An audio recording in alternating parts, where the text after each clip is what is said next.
नमस्कार दोस्तों, स्वागत है आपका अपने YouTube channel it's Hindi time पर। मैं गीता आपका बहुत बहुत स्वागत करती हूँ। आज का मॉक टेस्ट है आपका हिंदी के लिए। Mock test advance mock test, मतलब इसमें बहुत अच्छे क्वेश्चन हैं। आपने क्लिक किया है तो वीडियो पर बने रहें, आपके लिए अति महत्वपूर्ण है, भागिएगा नहीं। चलिए स्टार्ट करते हैं। क्वेश्चन हमारा फर्स्ट है, निम्न में से किस वाक्य में विशेषण का अशुद्ध, कौन सा विशेषण का प्रयोग अशुद्ध हुआ है?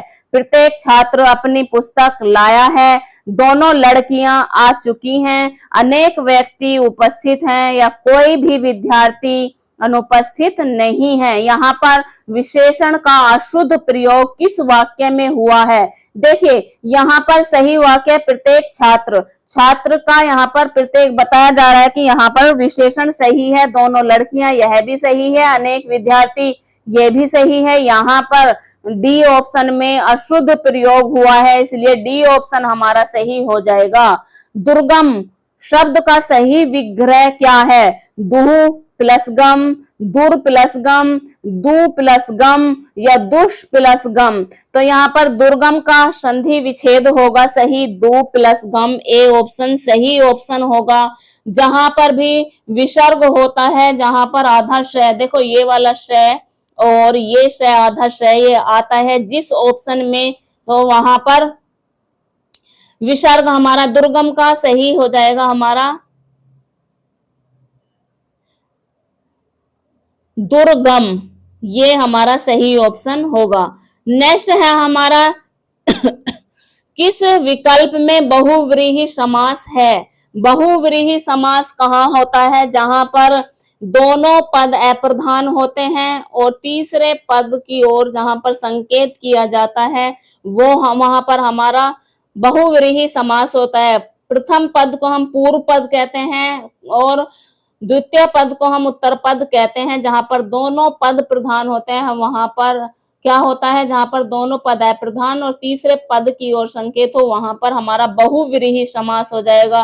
नीलकंठ, नीला है कंठ जिसका अर्थात शिव जी। यहाँ पर तीसरा पद नीला कंठ किसका? यहाँ पर हमारा नीला अगर कंठ होता, नीला कंठ है तो वहां पर कर्मधारय होता है, यहाँ पर लेकिन कर्मधारय समास नहीं होगा, यहाँ पर हमारा बहुव्रीहि समास होगा। अभी अभी मैंने बताया कि माता पिता में होगा हमारा द्वंद्व समास, राजपुत्र राजा का पुत्र यहाँ पर होगा तत्पुरुष समास, और दी में भी हमारा तत्पुरुष समास हो जाएगा। ठीक है, तो नेक्स्ट हमारा क्वेश्चन है, निम्न में से कौन सा योग रूढ़ शब्द है? इसमें योग रूढ़ शब्द कौन सा होता है? क्या जलपान है, पंकज है, विद्यालय है, या गृह कार्य है? तो इसमें से योग रूढ़ शब्द कौन सा है? पंकज यहाँ पर क्या है? योग रूढ़ शब्द है। पंकज का अर्थ होता है कमल। जहां पर दोनों जो इसमें क्या होता है, योग रूढ़ शब्द में दो शब्द होते हैं, दो शब्दांश होते हैं, और दोनों ही शब्द जो है वह क्या होते हैं? अप्रधान, मतलब कोई से भी पद की ओर इशारा नहीं होता है। यहाँ पर चौथा है, एक तीसरा ही पद होता है। जैसे कि अभी अभी हमने बहुव्रीहि समास पढ़ा है। जितने भी बहुव्रीहि समास के शब्द होते हैं वे योग रूढ़ शब्द होते हैं। और एक होता है यौगिक शब्द। यौगिक शब्द में दो शब्द होते हैं और वे दोनों शब्द स्वतंत्र होते हैं और वो यौगिक मतलब जुड़े हुए होते हैं। विद्यालय, जैसे कि विद्या, विद्या और आल्य, तो आल्य का अर्थ होता है घर, विद्या आल्य, जहां पर दो शब्द मिलते हैं वहां पर यौगिक शब्द होता है। विद्यालय हमारा यौगिक शब्द है। ऐसे ही एक शब्द है, जैसे हमने लिख दिया यहाँ पर जल, जल, ये शब्द हमारा क्या है? ये होगा हमारा रूढ़ शब्द। ये क्या होगा? रूढ़ शब्द होगा, जिसके टुकड़े न हो, जिस शब्द को तोड़ा ना जा सके, वहां वो रूढ़ शब्द होता है। नेक्स्ट है हमारा क्वेश्चन, किस वाक्य में क्रिया का प्रयोग अशुद्ध हुआ है? यहाँ पर अशुद्ध और शुद्ध से क्वेश्चन जरूर पूछे जाते हैं यूपी टेट में, तो आपको शुद्ध और अशुद्ध शब्द की भी तैयारी करनी है। बच्चे खेल रहे हैं, उसमें मैं उससे मिला, तुम कब आए थे या तुम क्यों नहीं गया, तो ये ऑप्शन हमारा अशुद्ध हो जाएगा, डी ऑप्शन, तुम क्यों नहीं गया नहीं तुम क्यों नहीं गए यहाँ पर होना चाहिए। ये तीनों शुद्ध वाक्य हैं, नंबर डी हमारा अशुद्ध वाक्य है। कृतज्ञ शब्द का विलोम शब्द क्या होगा? कृतज्ञ मतलब दूसरों मतलब कि यहाँ पर होता है कृतज्ञ का कि जो अपन मतलब जो काम करता है उसकी मानने वाला, ठीक है, जो किसी दूसरे का एहसान माने तो वो होता है हमारा कृतज्ञ, और जो किए हुए काम का कुछ एहसान ना माने तो वहां पर हमारा कृतघ्न हो जाएगा। नेक्स्ट क्वेश्चन है हमारा, निम्न में से किस शब्द में तदित प्रत्यय है? तदित प्रत्यय क्या होते हैं? तदित प्रत्यय वे होते हैं जो संज्ञा, सर्वनाम और विशेषण में जुड़ते हैं, उन्हें हम तदित प्रत्यय कहते हैं।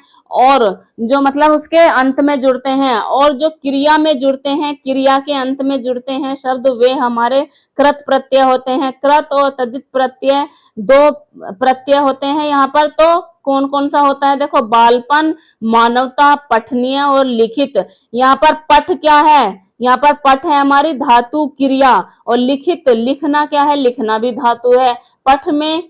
पठ में निय प्रत्यय जुड़ा है और लिखना में इत प्रत्यय जुड़ा है, तो ये पठनीय और ये लिखित प्रत्यय बना है, तो ये क्रिया कृत प्रत्यय है। और ये हमारा बालपन, ये बालपन क्या होता है? एक संज्ञा होता है, संज्ञा में जुड़ा है, और मानवता भी हमारी भाववाचक संज्ञा होती है। यहाँ पर ये दोनों ऑप्शन ए और बी हमारा सही हो जाएगा, इसमें हमारा तदित प्रत्यय होगा।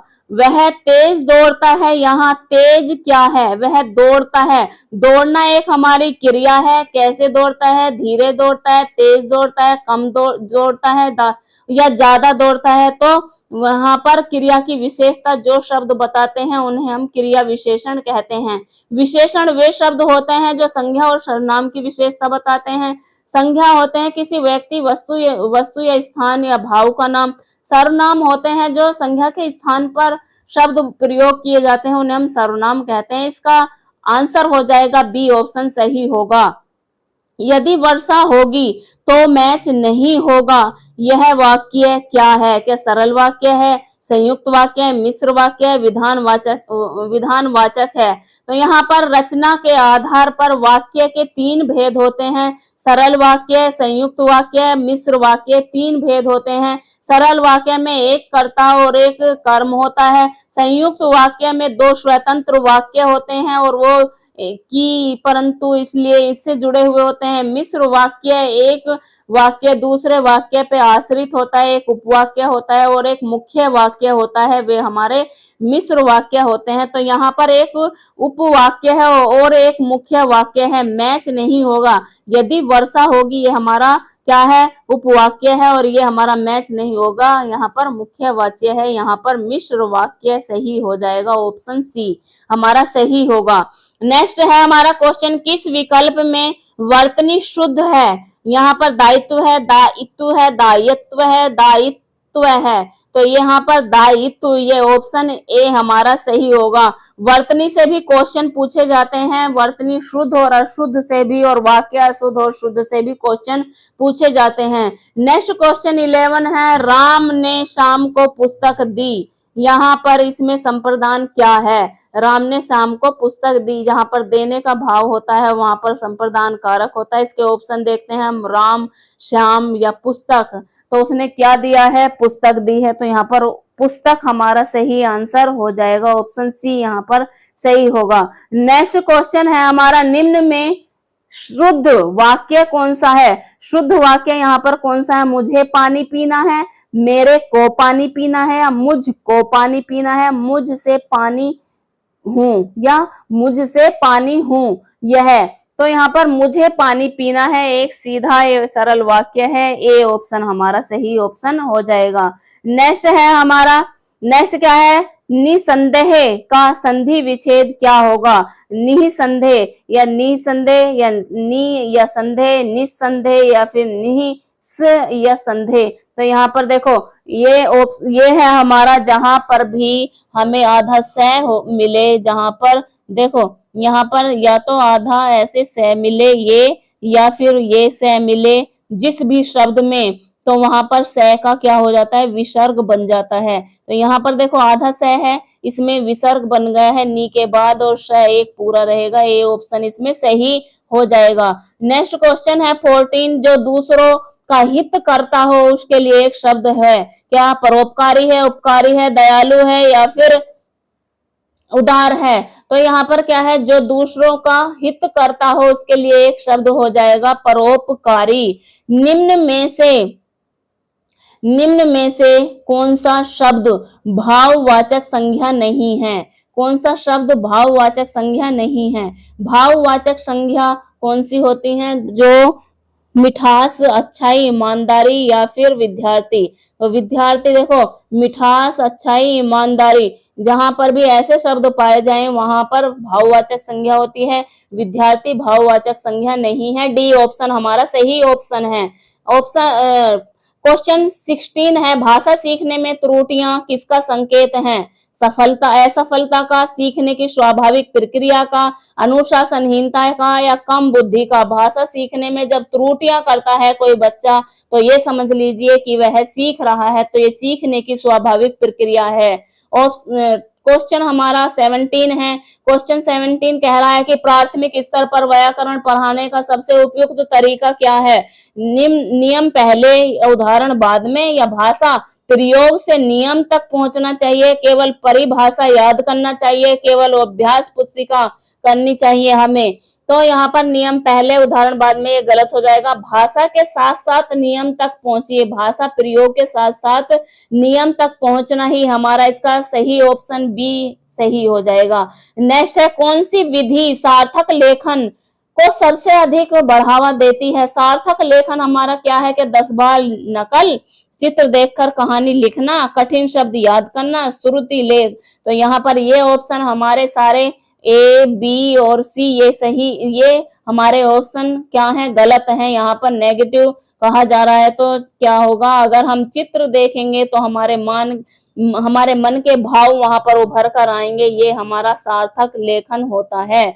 बी ऑप्शन सही होगा। नेक्स्ट हमारा क्वेश्चन है, यदि बच्चा अपनी मातृभाषा के शब्द हिंदी में मिला देता है तो शिक्षक को तुरंत रोक देना चाहिए या दंड देना चाहिए, या उसे अभिव्यक्ति का अवसर देकर धीरे धीरे मानक हिंदी की ओर ले जाना चाहिए, या फिर एक और ऑप्शन है यहाँ पर कि उत्तर गलत घोषित कर देना चाहिए। यहाँ पर बच्चे को कभी भी गलत घोषित नहीं करना है और नेगेटिव ऑप्शन से हमें हमेशा बचना है पेडागोजी में। इसका ऑप्शन सही हो जाएगा कि उसे अभिव्यक्ति का अवसर देकर धीरे धीरे अपनी मानक हिंदी की ओर ले जाना चाहिए। ये सी ऑप्शन हमारा सही ऑप्शन हो जाएगा। नेक्स्ट क्वेश्चन है, भाषा शिक्षण में स्कैफोल्डिंग का अर्थ क्या है? स्कैफोल्डिंग होता है पाड़, मचान और सहारा देना। तो यहाँ पर कठिन प्रश्न देना, गृह कार्य बढ़ाना, बार बार परीक्षा देना। यहाँ बी ऑप्शन सही होगा, आवश्यकता के अनुसार अस्थायी सहारा देकर धीरे धीरे हटाना। इसे हम स्कैफोल्डिंग कहते हैं। भाषा शिक्षण में स्कैफोल्डिंग अति महत्वपूर्ण है। नेक्स्ट क्वेश्चन है हमारा, पढ़ने के बाद आलोचनात्मक चिंतन विकसित करने वाला प्रश्न कौन सा है? जब हम पढ़ा देते हैं किसी भी चैप्टर को, किसी भी पाठ को, तो क्या उसका लेखक का नाम पूछेंगे, उससे बच्चे में आलोचनात्मक चिंतन होगी, या कहानी कहाँ घटित हुई है उसमें आलोचनात्मक चिंतन होगी, या कितने उसमें पात्र थे उसमें कोई आलोचनात्मक चिंतन, कोई सोच विचार होगा? यह हमारे तथ्यात्मक क्वेश्चन होते हैं, इनमें कोई भी हमें सोचना, विचार, चिंतन नहीं है। यदि अंत बदलना हो तो आप क्या बदलेंगे और क्यों बदलेंगे, ये हमारा क्या है, आलोचनात्मक चिंतन है। अगर हमें अंत बदलना हो उस कहानी का तो हम उसे कैसे बदलेंगे और क्यों बदलेंगे, यह हमारा क्वेश्चन सही हो जाएगा आलोचनात्मक चिंतन के लिए। नंबर हमारा 22 है क्वेश्चन का, भाषा का सर्वोत्तम मूल्यांकन क्या है? भाषा का सर्वोत्तम मूल्यांकन, भाषा केवल वार्षिक परीक्षा होनी चाहिए, केवल मौखिक परीक्षा होनी चाहिए, केवल वस्तुनिष्ठ परीक्षा होनी चाहिए, केवल ऑप्शन से हमें बचना है। पेडागोजी में सही हमको सकारात्मक क्वेश्चन ऑप्शन का आंसर टिक करना है, यहाँ पर सी हमारा सही ऑप्शन हो जाएगा। क्वेश्चन को आप यहाँ पर ऑप्शन को एलिमिनेट कर कर भी आप अपने आंसर तक पहुंच सकते हैं पेडागोजी में। भाई पेडागोजी मुझे तो बहुत ज्यादा अच्छी लगती है, तो इसमें कुछ नहीं है, इसमें केवल आपको नेगेटिव ऑप्शन से बचना है और सही सकारात्मक आंसर पर टिक करना है। ठीक है, वास्तविक भाषा प्रयोग का सतत मूल्यांकन हमें करना है, वास्तविक सही एकदम भाषा का सतत मूल्यांकन करना है, सी ऑप्शन इसमें सही ऑप्शन हो जाएगा। नेक्स्ट क्वेश्चन है हमारा, रचनावादी कक्षा में शिक्षक की भूमिका क्या है? ज्ञान का एकमात्र स्रोत, मार्गदर्शक और सहायक, अनुशासन अधिकारी होना चाहिए या केवल परीक्षक होना चाहिए? तो एक शिक्षक की भूमिका क्या होनी चाहिए? मार्गदर्शक और सहायक हमारा शिक्षक होना चाहिए। भाषा सीखने में पोर्टफोलियो का उद्देश्य क्या है? पोर्टफोलियो क्या होता है? केवल अंक देना, विद्यार्थियों की प्रगति का निरंतर रिकॉर्ड रखना, या फिर गृह कार्य जांचना, या उपस्थिति दर्ज कराना। विद्यार्थियों की प्रगति का निरंतर रिकॉर्ड रखना ही हमारा पोर्टफोलियो कहलाता है। बी ऑप्शन हमारा सही हो जाएगा इसमें। क्वेश्चन 25 है हमारा, यहाँ पर सही ऑप्शन है कि क्वेश्चन कह रहा है कि बहुभाषिक कक्षा में सबसे उपयुक्त दृष्टिकोण क्या है? बहुभाषा मतलब बहुत सारी भाषा सिखाने में सबसे उपयुक्त दृष्टिकोण क्या होगा? ऑप्शन ए है यहाँ पर केवल हिंदी, केवल अंग्रेजी, स्थानीय भाषा पर प्रतिबंध लगाना, या फिर सभी भाषाओं का शिक्षण संसाधन के रूप में उपयोग करना। सी ऑप्शन सही हो जाएगा। यहाँ पर किसी भी भाषा को हम नकार नहीं सकते हैं। मातृभाषा हमारी एक मेन भाषा है, मुख्य भाषा है मातृभाषा, और सभी भाषाओं का शिक्षण संसाधन के रूप में, एक संसाधन के रूप में हमें सबकी भाषाओं का प्रयोग करना चाहिए। ठीक है, ये ऑप्शन हमारा सी ऑप्शन सही होगा। और 26 क्वेश्चन कह रहा है कि निम्न में से कौन सा कार्य श्रवण कौशल विकसित करना है? श्रवण कौशल मतलब सुनने की क्षमता विकसित करता है। क्या चित्र बनाना, कहानी सुनकर प्रश्नों के उत्तर देना, निबंध लिखना, अनुच्छेद पढ़ना? तो सुनकर कहानी सुनेगा और उनके प्रश्नों के उत्तर लिखेगा, ये बी ऑप्शन हमारा सही हो जाएगा। नेक्स्ट क्वेश्चन है 27, बच्चे की भाषा संबंधी त्रुटियों का सबसे प्रभावी प्रतिपुष्टि या फीडबैक क्या होगी? बच्चे की भाषा संबंधी त्रुटियों का सबसे प्रभावी प्रतिपुष्टि क्या है? ऑप्शन सही है, लाल पेन से केवल गलतियां चिन्हित कर दें, या फिर सही उत्तर लिख दें, या फिर सही उत्तर लिख देना, या फिर संकेत देकर स्वयं सुधार का अवसर देना, या कम अंक देना। बच्चे को केवल लाल पेन से गलतियां इनके चिन्हित करना कुछ नहीं सिखाता है, सही उत्तर लिख देना ये भी सही नहीं है। हमें केवल संकेत देना है और बच्चा स्वयं सुधार का अवसर उसे देना चाहिए। सी ऑप्शन हमारा सही ऑप्शन सही हो जाएगा। भाषा शिक्षण में कविता पढ़ाने का प्रमुख उद्देश्य क्या है? केवल कंठस्थ कराना चाहिए कविता को, भाषा संवेदना, लय और सौंदर्य बोध विकसित करना, केवल परीक्षा या के कठिन शब्द याद कराना। तो भाषा शिक्षण में जब हम कविता पढ़ाते हैं तो हमारा मुख्य उद्देश्य होना चाहिए भाषा की संवेदना, लय उसमें होनी चाहिए कविता में, और सौंदर्य बोध होना चाहिए। बी ऑप्शन हमारा सही ऑप्शन हो जाएगा। यहाँ पर नेक्स्ट क्वेश्चन है 29, किस गतिविधि से बोलने और सुनने दोनों कौशल विकसित होते हैं? हम किस गतिविधि से बोलना और लिखना सीख सकते हैं? बोलना और सुनना सीख सकते हैं क्या? श्रुतलेख से, या फिर निबंध से, या फिर मौन पठन से? मौन पठन जब हम मन में पढ़ते हैं, निबंध जब किसी पर निबंध लिखते हैं, और वाद विवाद जब हम बोलेंगे और सुनेंगे, वाद विवाद दूसरे से करेंगे, पीयर लर्निंग करेंगे और सहयोगात्मक हम वाद विवाद करते हैं, तो यहाँ पर ए ऑप्शन हमारा सही ऑप्शन हो जाएगा। नेक्स्ट क्वेश्चन है ए, प्रभावी भाषा शिक्षक की सबसे महत्वपूर्ण विशेषता क्या है? कोई एक प्रभावी भाषा शिक्षक है उसकी सबसे महत्वपूर्ण विशेषता क्या होगी? अधिक गृह कार्य होगा, त्रुटियों पर दंड देना होगा, विद्यार्थियों को बोलने, पढ़ने, लिखने के पर्याप्त अवसर देना या केवल पाठ्य पुस्तक समाप्त कर देना।